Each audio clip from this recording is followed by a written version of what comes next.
Our top story this morning, dozens of people uprooted from their homes after an overnight fire destroyed 24 condos in Northeast Dallas. Our Janelle Fort joins us now from the Cambridge Park condominiums, where she's been tracking the latest this morning. And Janelle, this has been tough to watch. I know you have spoken to some very emotional, understandably so, residents. Yeah, and your heart just really goes out to all the families that were impacted by this. Cleanup crews are already out here this morning, even as firefighters continue to spray the top and back side of this building. And you can see the damage out here is extensive. It's truly heartbreaking. Again, when you think about all the families, the roof has collapsed, the entire top floor of the building is basically gone. And then now that it's daylight, you can see through some of the windows on the lower levels where their upper floors have caved in.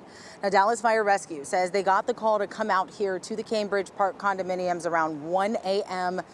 This is what they found when they got out here, flames shooting through the roof. Now, they initially sent attack teams in, but quickly realized the fire was already in the advanced stages, so they had to make a switch to battling it defensively. DFR says in total, this fire has destroyed 24 condos, leaving at least 45 people displaced. And so many of them were out here this morning in their PJs, hugged up with loved ones and each other, watching as firefighters work to put this thing out. I opened my front door and came out. That's when I had to drop and crawl. I couldn't see anything. It's pitch dark.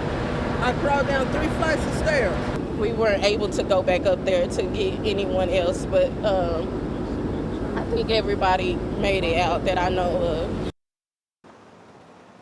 And what's truly remarkable is when you take a look at the damage here, DFR says that no one was hurt in this. So really fortunate in that aspect, but your heart goes out to these families who lost everything and are now looking for a place to stay. So fortunately, Red Cross has been out here talking with folks, but again, very sad situation. I'll send it back to you, Kara.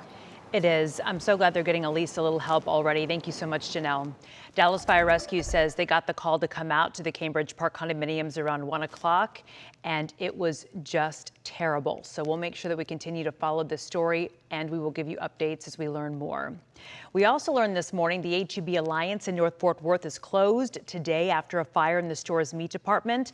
The store is located at the intersection of North Riverside Drive and Heritage Trace Parkway. So if you've driven by there, now you know. A viewer shared this video you're looking at here with us of that smoke scene inside. Fort Worth Fire says it started as an electrical fire and was put out within 15 minutes of crews arriving.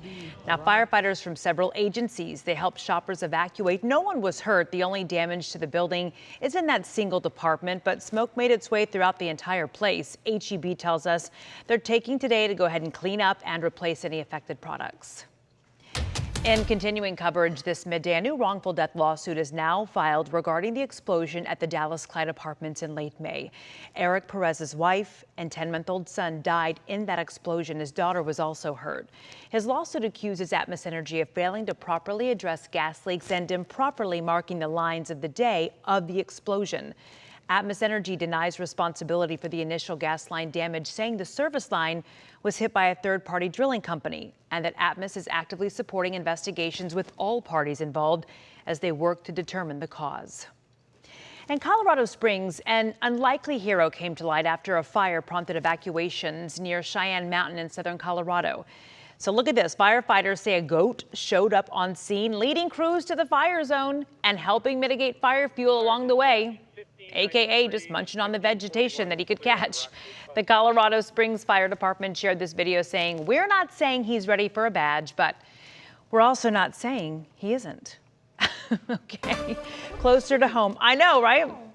A live look over downtown Dallas. The time now, 11:05. Stacia Wilson here. I know we couldn't stop staring at the goat there. Listen, we do stories on that a lot. I think that's the first time I've ever heard of a goat helping out a fire department. Yeah. In that way. Yeah. But Stacia, helping you today get around traffic. Okay, you know, typically on a Friday it's easier, and especially following a holiday week. How's it been today? So today, this morning, traffic very light. As far as this afternoon, few issues out there. All right. Stalled vehicles, but they're in areas where it is causing a backup. So it's a wonderful segue, by the way, here. Goats to traffic. Give me extra points for that. There you go.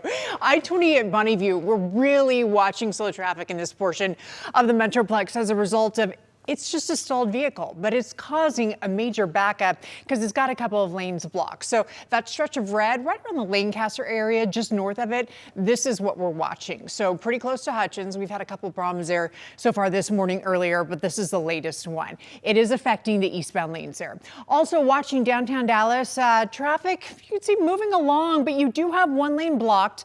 I-35E northbound at Empire Central, right around Medical. They don't have this planned, so it was just something that apparently happened for the day. There was no pre-planning for it, or at least no notifications sent out to us about that. So I wanted to let you know, because sometimes that slows things down around downtown. And then watching Tarrant County, no major issues there. I-28 Bowman Springs looks really good. All right, Kara? Glad to hear it. Thank you, Stasia.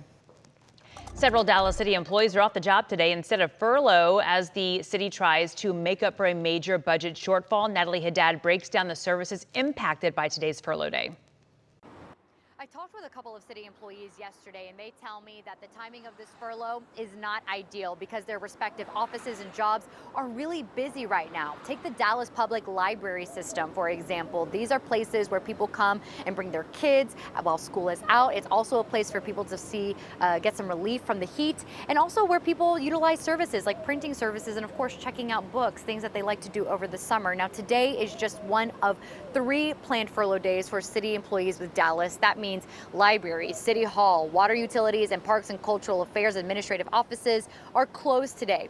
Though there are essential services that will remain open, that includes police, fire and rescue, rec centers, and even aquatic centers. City leaders say the furloughs are meant to help close a projected $30 million budget gap, and that the furloughs will save $1.4 million each day of a furlough. Officials say that shortfall is being driven by lower than expected sales tax revenue coming to the city, along with rising costs for police and firefighter overtime and even employee health care. Now, there are some city departments that are going to be furloughed on different days than what we are seeing today, such as animal services and even the municipal court. So while those are open today, they will be furloughed a different day. So before you head out to, say, animal services or the municipal court, you may want to pick up the phone to make sure they are open when you need to go. In Dallas, I'm Natalie Haddad. I'll send it back to you. Well, Dallas County leaders say its largest mental health provider could run out of money in a matter of weeks. MetroCare serves more than 50,000 people a year. County Judge Clay Jenkins says it's in the hole $10–15 million. MetroCare is considering partnering with Parkland Hospital for services, but some commissioners are not on board. Critical meetings are set for next week.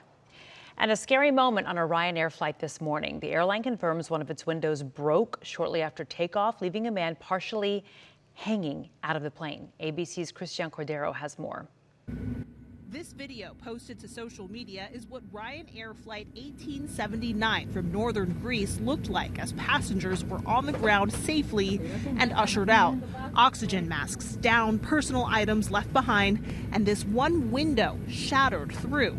Ryanair confirms a window on this Boeing 737 dislodged shortly after takeoff this morning, declaring an emergency at 13,000 feet. One of the passengers, a 61-year-old man sitting closest to that window, was partially sucked out of the aircraft, according to a doctor who treated him soon after. The doctor says his wife held on to her husband's feet for several minutes to keep him partially in the plane. He's now in the hospital. A senior Greek aviation official tells ABC News the incident started with an engine failure, adding pieces of the engine hit the plane's fuselage, shattering the window. Ryanair has not addressed what caused the issue, but in a statement tells ABC News the plane landed safely and a replacement aircraft was arranged to bring passengers to the flight's destination. It's a rare but similar incident to what happened aboard a Southwest flight 8 years ago. Southwest 1380 has an engine fire descending. Part of that Boeing plane's engine exploded due to fatigue, according to the NTSB report, shattering a window and killing the passenger who was sucked out. The FAA immediately ordered inspections of similar aircraft, and the NTSB's findings led Boeing to redesign parts of its engine panels. Among the questions, officials say they're working to clarify whether the passenger was wearing his seatbelt when the window shattered. That passenger is now in the ICU in Greece receiving treatment. Christian Cordero, ABC News, Washington.